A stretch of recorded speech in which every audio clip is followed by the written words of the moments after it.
people make mistakes, do not define them by that. Their mistakes are not speaking of their future. God can redeem anything. God can transform anybody. Nobody is too far gone. Sometimes when a person makes a mistake, it's a catalyst for them to grow so fast. It brings the fear of God. It humbles them that they have made this mistake, and it awakens them to a weakness that they weren't aware of or being lazy about, to give intention and diligence to work on this weakness. So mistakes can be a blessing sometimes for the purpose of instilling more fear of God in you. It can wake you up to see you need to take things more seriously, take obeying God really more seriously. The more anointed you are, the bigger calling you have, the bigger the enemy is going to attack, the bigger the temptations are. So sometimes a person may make a mistake simply because the attack was great towards them. We do not define people by their mistakes. You look at Paul, who used to be Saul. He killed many Christians. He committed probably the worst kind of crimes, the worst kind of mistakes anyone could, but Jesus redeemed him completely, forgave him completely, even gave him the highest honor anyone could ever have of being one of the highest level apostles, servants of God, and writing most of the New Testament, walking in extraordinary anointing, Acts 19:11. If anybody says yes to God's move, to God's revival, to his will, they have great potential to be used mightily by God. And we should honor that. We should have hope for that, desire that in them, rather than looking at their Peter-like mistakes on the journey there. So that being said, it's very important to have grace for people. We should not have this heart of like kicking people out, having this heart of judgment for others just because they're not as surrendered to God as you are, just because they're not as Christ-like as you have become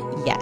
Because it is a process. We have to have this understanding that things take time and it's different for everybody. You could be like judging Saul, who became Paul. You could be thinking like he really should be killed because he's taken so many lives and he's still on a hunt to take more lives, so his life should really be ended. You could think that, but look at the amount of grace that Jesus had for Paul. This is the grace we must have for every person. We must see people with this lens of grace and see people with hope.